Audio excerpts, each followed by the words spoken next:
تو میں یہ سمجھتا ہوں کہ یہ ہمارے پاکستان کی امت مسلمہ کی فوج ہے، اور جتنا میں نے اس فوج کو دیکھا ہے، جتنے ان کے افسروں سے میں ملا ہوں، اور بہت بڑی سطح پہ، تو میں اس بات کو بہت اچھے طریقے سے کہتا ہوں اور میں اس کا آخرت میں بھی جواب دوں کہ ہماری فوج اسلامی فوج ہے۔ اور اگر آپ کو شک ہو تو آپ مصر میں چلے جائیں، سعودی عرب میں چلے جائیں، امارات میں، قطر میں، دبئی میں، بحرین میں، کویت میں، عراق میں، شام میں، کسی بھی ملک میں چلے جائیں، تاکہ ملیشیا میں چلے جائیں، انڈونیشیا میں چلے جائیں، تو آپ کو اندازہ ہو جائے گا جو فوجیں لبرل ہوتی ہیں وہ کیسی ہوتی ہیں۔ آپ نے وہ فوجیں دیکھی نہیں ہیں ابھی۔ تو میں یہ سمجھتا ہوں کہ ہمارے ہاں سیاسی عدم استحکام عروج پر، معاشی عدم استحکام سب کے سامنے ہے کہ ہماری معیشت کہاں پہنچی ہوئی۔ صرف ایک مورچہ جو آخر میں ہے، ایک ستون بچتا ہے، وہ ہے فوجی قوت۔ اور جس طریقے سے سیاسی جماعتیں، مذہبی جماعتیں، دوسرے معاشرے کے لوگ ہر وقت فوج کے پیچھے پڑے رہتے ہیں، فوج کے خلاف بولتے ہیں، میں سمجھتا ہوں کہ فوج پہ تنقید تو کریں۔ جہاں جہاں فوج نے غیر آئینی کام کیا ہے، کسی پر ظلم کیا ہے، غلط کام کیا ہے، اس پہ بولیں، احتجاج کریں، حق ہے آپ کو بولنے کا، لیکن یہ تنقید تعمیری ہونی چاہیے، مثبت ہونی چاہیے۔ اس تنقید کا مقصد فوج کے ادارے کو کمزور کرنا نہ ہو۔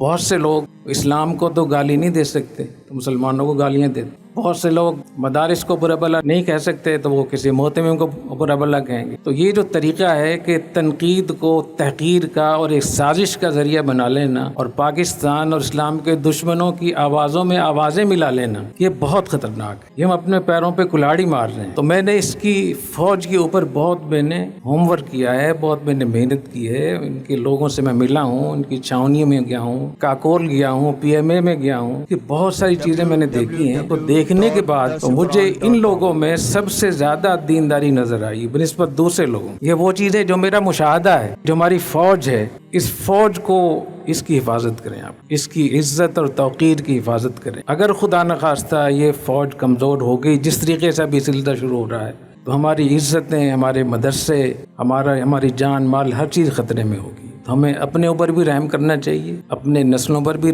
رحم کرنا چاہیے۔ اور میری معلومات یہ ہیں، میرا جو تاریخ کا مطالعہ ہے، کہ پاکستان کی فوج کو جو اللہ تعالیٰ نے جو ایک جو اعداد اعدوا لهم ما استطعتم من قوہ کی جو عملی مثال ہے، جو ان کی تربیت ہے، جو وہاں سسٹم ہے، جو میرٹ ہے، جو یونٹی آف کمانڈ ہے، جو ڈسپلن ہے، جو نظم و ضبط ہے، وہ 1000 سال میں ایسی فوج آپ کو نہیں ملے گی۔ اگر اس قسم کی فوج بغداد میں ہوتی ہے ہمارے پاس تو کبھی سقوط نہیں ہو سکتا، اندلس میں ہوتی تو کبھی سقوط نہیں ہو سکتا۔ ابھی آپ دیکھیں کہ کتنے ملکوں میں شورشیں ہوئی ہیں، کوئی ملک رہ نہیں گیا۔ پاکستان میں کتنی بڑی شورش ہوئی، لیکن پاکستان کی فوج کے منظم ہونے کی وجہ سے یہ پاکستان بھی بچا ہوا ہے۔ اس لیے میں یہ سمجھتا ہوں کہ اتنی بڑی طاقت اللہ نے عطا فرمائی ہے، ان کے اس تنظیم کی وجہ سے، اس نظم و ضبط کی وجہ سے اللہ نے ہمیں ایٹمی قوت سے بھی نوازا، اللہ ہم اس کے بالکل اہل نہیں تھے۔ اور فوج کی جو تیاری ہے وہ اتنی اچھی ہے کہ دنیا کی واحد فوج ہے جو خود کفیل، میں کہہ سکتا ہوں کہ 70-75% خود کفیل ہے۔ تو اللہ تعالی ہماری فوج کو صحیح سلامت رکھے۔ اور جو لوگ سرحدوں پہ ہیں، جو مختلف جگہوں پہ پہرے دے رہے ہیں ہمارے فوجی، میں ان کو یہ بشارت سنانا چاہتا ہوں کہ نبی کریم صلی اللہ علیہ وسلم نے ارشاد فرمایا، من رابط وراء المسلمین حارسا کان له اجر من خلفہ،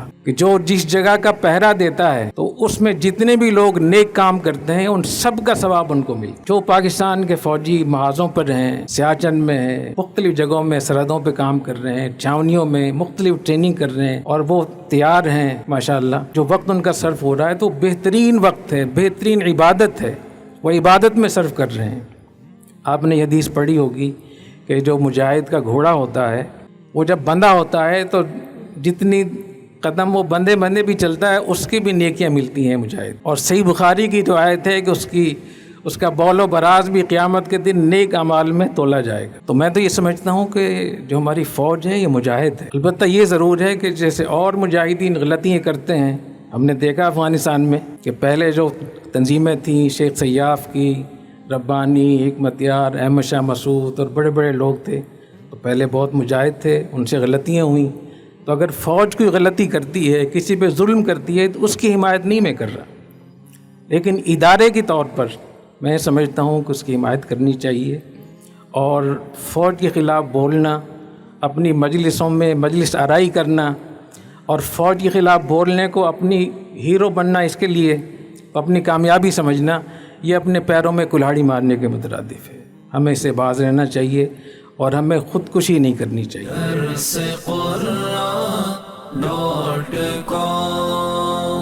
www.darsequran.com